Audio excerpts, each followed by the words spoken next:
Hello, my name is Hannah Bottomley.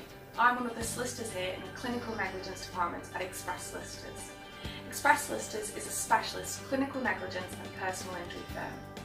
That means we only deal with claimants or individuals who've been injured either in relation to a personal injury matter or in relation to a clinical negligence matter.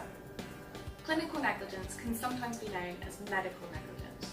Clinical or medical negligence involves any situation where an individual has suffered harm as a result of the failings by a member of the medical profession. This can be very wide-ranging and can include failings by a doctor or nurse in your local hospital, through to failings by your own GP, or even a specialist, such as a midwife or even a physiotherapist. When an individual is seen by a member of the medical profession, that member of the medical profession owes the individual a duty of care.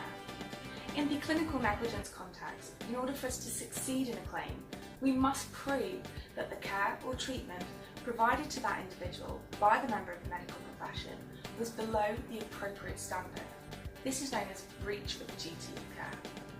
In order to establish breach of duty of care, we must prove that the care or treatment fell below the acceptable standard of a reasonable or competent medical practitioner in the relevant field. Care or treatment which is unusual or unconventional is not necessarily negligent if there is a reputable body, albeit small, of medical opinion that approves it. It is not enough to simply prove that an individual has suffered poor treatment.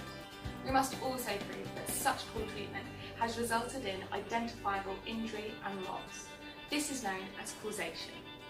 In clinical negligence cases, we have to prove both breach of duty and causation. It is often this second element, causation, which is the most difficult to prove. The types of cases we can deal with in the clinical negligence team are wide-ranging. We can deal with things such as delay in diagnosis of serious illness, right the way through to birth and brain injuries. We deal with relatively low-cost dental cases, all the way through to multi-million-pound birth injury matters. I hope this has helped you to understand some of what clinical negligence involves, and that if you are ever unfortunate enough to unnecessarily suffer at the hands of the medical profession, you know that there is help available to you to get the compensation you deserve. You can contact myself, Hannah Bottomley, at Express Solicitors, and we will always do our best for you to help you get that compensation.